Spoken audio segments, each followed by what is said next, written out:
Way back in Exodus, the Hebrew people put their trust in a simple shepherd called Moses. Not a trained leader, not a warrior, not a king, a shepherd called Moses. And in turn, they put their faith in the great shepherd, Yahweh, who he claimed to follow. It was an act of great courage and bravery to step out of slavery after a simple shepherd and his unknown shepherd God. The shepherd would guide them day by day. He would be present in the pillar of cloud in the day, in the fire by the night, and he would guide their every step. It was an act of complete and utter dependence for every step. For every step. Should they trust this good shepherd God? Should we? Imagine their disbelief when all of a sudden that pillar veers off up a desert road into the desert. The desert? Are you kidding me? You're taking us to the desert? The desert is where things go to die. The desert is uninhabited because it is uninhabitable. Why would this good shepherd God take us there? Why would he lead us there? Is this some kind of a mistake, or maybe he's not good? You see, the people knew that he was powerful. They'd seen that displayed in the plagues, but now the question in their mind surely should have been, is he good? The thing about it is we're all time locked in our own stories. Humans are time locked. We can't see the big picture. We can't see the end. We can't see the wider array of what's going on. We're time locked in our story, and they were. So they didn't understand the why in the heart of the Good Shepherd in that moment as he led them off a desert road into the desert. We have the benefit of hindsight. We have the whole story. We know in Exodus 13 that the why in the heart of the shepherd is revealed. Because it tells us in Exodus 13, 17 to 18 that after Pharaoh let the people go, God did not lead them by the road into Philistine territory, though it was shorter. For God said, if they face war, they may change their minds and return to slavery. What they didn't know was that the difficult path that the Good Shepherd led them down was a rescue from a devastating alternative that they would never see. An alternative of war and a return to the slavery that they had only just escaped. It makes me think of times when I have tantrumed at the edge of desert roads, where I have questioned the wisdom of Good Shepherd God and his guidance. Why would you guide me here? Why would you take me to such a hostile place? I've even questioned his goodness and his kindness, not realising that maybe the difficult road that he was taking me down was a rescue from a devastating alternative that I couldn't see. Because he is the Good Shepherd. He is Good Shepherd God, and he can be trusted. So on the people trudged, trusting in the Good Shepherd God's sovereign wisdom to guide them, and his generous heart to provide for them. Because you see, desert roads lead to deserts, places of sparse vegetation, limited produce, barely no water. If he does not provide for them, they will have no provision. Should they trust this Good Shepherd God? Should we? After all, what kind of a shepherd leads his sheep into places where there's not enough? Into places of lack? Careless shepherds? Heartless shepherds? No. Shepherds like the one in Psalm 23. Psalm 23 opens with this statement: "The Lord is my shepherd." Fact. Result of that fact? I shall not want. And that becomes the setting for the whole journey of these sheep in Psalm 23. It becomes the setting for our whole journey too. This becomes the atmosphere of the entire adventure. The Lord is my shepherd, I shall not want. It becomes the theme tune of the story, the song for both the day and for the night. The Lord is my shepherd, I shall not want. It's important that the scene is set right there, because you see, the journey of these sheep in Psalm 23 is not without its trouble. It's not without its struggle. Sure, they find themselves in green pastures, But those green pastures give way to the valley of the shadow of death. Sure, they find themselves by still waters, but eventually those still waters dissipate and they find themselves in the atmosphere of battle, surrounded by enemies.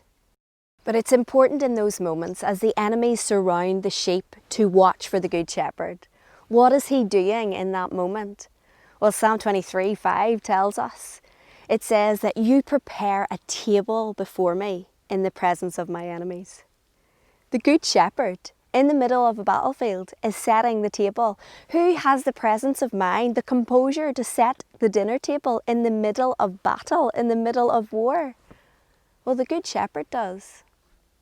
Because you see, the Good Shepherd has complete faith in his own sovereign ability to protect his sheep, even in the most hostile environments, even when they're surrounded by the enemy, even in their season of struggle. The Good Shepherd, he's still setting the table for his sheep. Even in your season of struggle, you need to know that Good Shepherd God still sets the table for you. That he will not lead you into a place where he cannot provide for you. He is still the Good Shepherd God, and he can still be trusted. And so the people leave the borders of urban Egypt and venture out into the inhospitable desert after Good Shepherd God, because he will not lead them where he cannot sustain them. Let's be real, guys. He's God. He is God. There is no space or place on earth so hostile that he can't sustain his children there.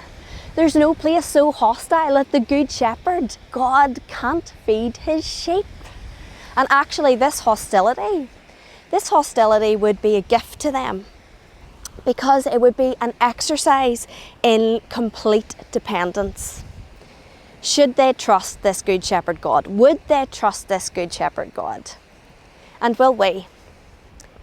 And so there, in the inhospitable desert, their source of supernatural guidance becomes their source of supernatural supply.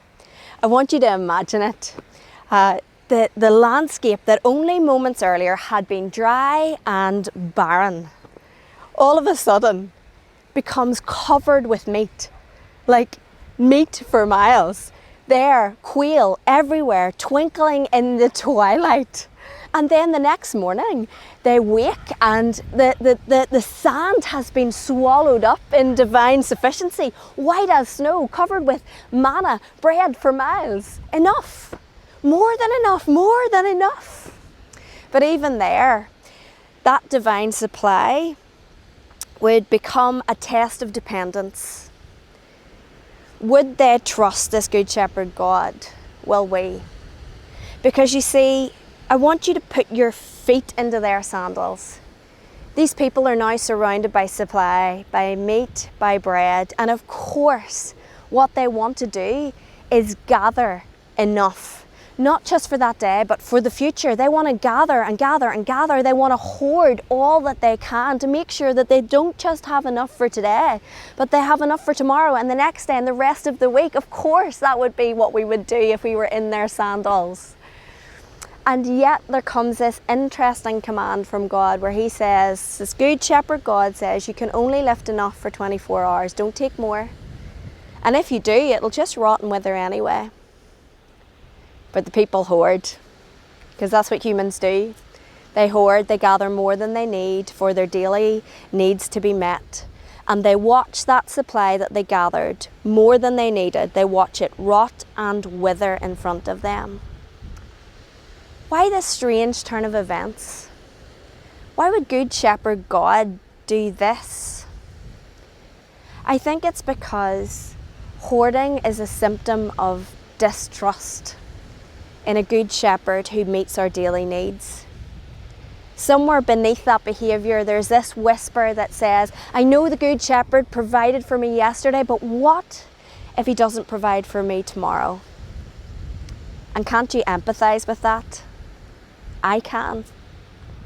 Haven't there been times in your life where, despite the fact that the Good Shepherd God has supplied for you time and time and time and time again, that you find yourself in a moment of need and you wonder, will the Good Shepherd who provided for me yesterday, will that Good Shepherd God still provide for me today and for me tomorrow? I see that fear buried deep inside of me, witnessed to in midnight worries that leave me dreamless. Witness to in the panic that besets me in the middle of need.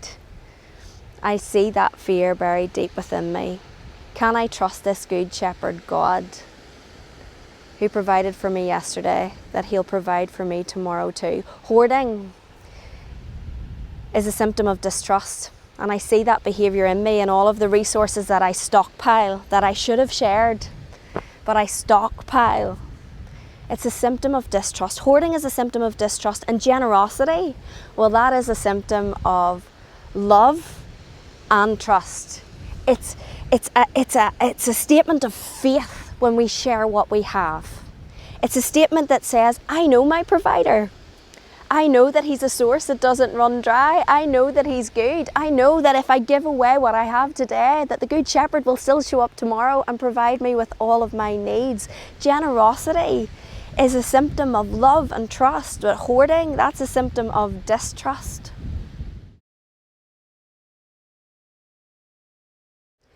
My 9-year-old son has taught me a lot about hoarding because he just doesn't do it. Eli doesn't hoard. He shares everything. In fact, just the other day, I was sitting on the couch minding my own business when the door burst open and my enthusiastic 9-year-old barreled through the door, hands full of something and eyes beaming with delight, with this bunch of 10p pieces out of his money box, and he put them in my hand and closed my hand up and said, Mum, I know it's not much, but I just really wanted you to have it. Heart melt, absolute heart melt. You see, this little gift is a symbol of really deep love and devotion to me. But it's a symbol of more than that. It's a symbol of trust. These 10p pieces are a symbol of trust because in reality, that day was a circle of events. Because where do you think Eli got these 10p pieces from? I gave them to him. I put them in his money box. I gave him, I was his supply, and then he took from the supply I gave him and he gave it back to me in an act of love, but also in an act of trust. Because you see, Eli knows I'm his source for these 10p pieces. And he believes that this particular source doesn't run dry. He thinks there's no end to my resources. He knows that his money box will be reliably filled back up, and so he's free to share what he has because he's not afraid that I won't give him what he needs.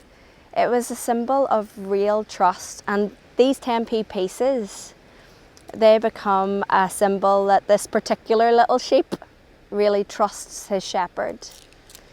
And so my mind turns to the money boxes that I've created, the trinkets that I've gathered up around my life, the things that I have hoarded. And I begin to think about my version of generosity, that I'm willing to give, absolutely, but only ever out of my excess, out of my more than enough, out of the stuff that I don't need, out of the stuff that it won't really matter if it's not replenished. And I begin to wonder what generosity would really look like if I truly was dependent on a Good Shepherd God who meets my daily needs. Is it possible that the outflow from our lives reflects our vision of God as our Good Shepherd? That it reveals to us how good we really think he is? In fact, is it possible that we would call God our shepherd but actually not be very sure how good he is? And I wonder how our levels of generosity would change if we had a better vision of God as our Good Shepherd who will not fail us. I wonder if the greater our ability to see him as Good Shepherd would then impact our greater ability to reflect him as Good Shepherd, to be generous like he is generous. Surely the unknown, changeable, unsure landscape that we are living our lives in presents us with an opportunity for an exercise in dependence on a good shepherd who may lead us down desert roads that we don't understand and may guide us into hostile, difficult places, but who will always provide for us there because it's who He is. He is good shepherd God. Maybe this week, as we journey into our own desert places and into our own unknown territories and into inhospitable landscapes, maybe we journey with this as the theme tune of our lives, as the song in the night. He is still good shepherd God, and He still knows how to look after His sheep.